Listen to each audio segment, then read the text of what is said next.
Alright guys, today's project is going to be splitting this LS tractor in half. I got a clutch problem. Let a guy use it that wasn't really experienced in using it, and he smoked the clutch on me. So what we're going to do is split it right in half in here and see if we can get to that clutch. Alright, we're going to start with taking this hood off. I've already taken the implements off and the front end loader off just to get them out of the way and make it easier. We're gonna take his hood off, so I got a strap up there to hold the hood while I disconnect these little guys here, the holding rods, the gas cylinders. That way I can flip the hood on back and get to the bolts.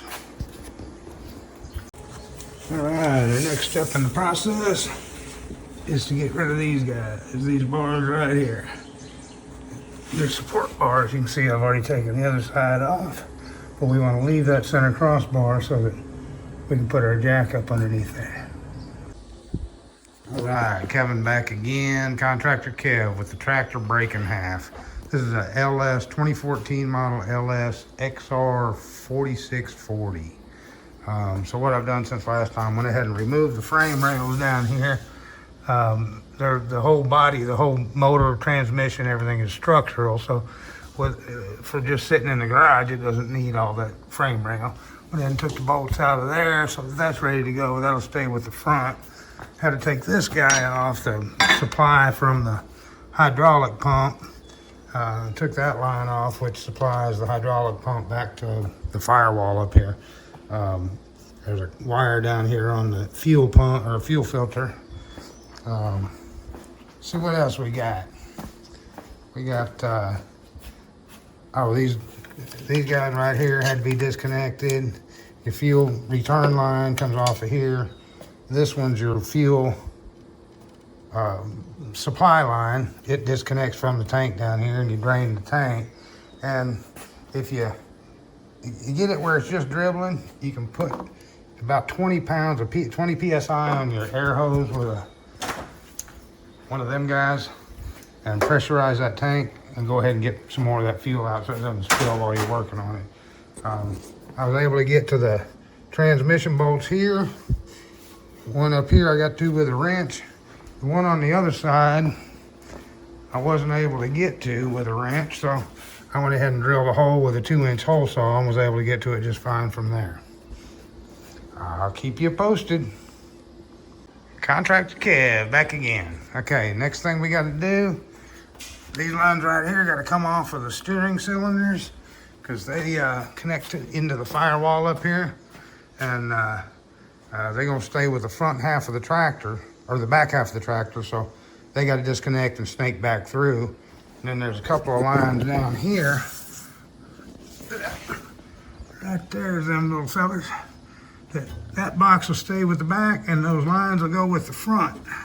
And that drive shaft right there needs to come out so that it doesn't hold anything up.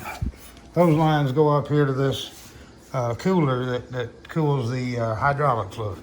After that, we'll be ready to break her in half. Take some bolts out and put some jacks under, and off to the races. All right, well, we're back on the tractor split. Got a safety chain up there. Jacks down below, supporting the front side. Got my pickup over there with a come along to give me a little pull. And we just got separation. So it looks like everything's going good for a first timer. Thank y'all for watching. All right, well, we got her split. There's the front, there's the back,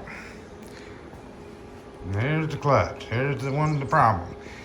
A lot of y'all probably don't know that the motor, transmission, and rear end all bolt together. It's not like a car where you can just drop the transmission. You have to separate the tractor like this to get to the clutch or the transmission or any of those parts. All right, guys, we got the clutch plate and all the clutch pieces and the alignment tool. Unfortunately, this particular model has another shaft inside the big shaft. So that is not going to line up with the pilot bearing. So what I'm going to have to do, fortunately my front drive shaft here is the same size as that shaft. So, and it's a pretty good fit on here.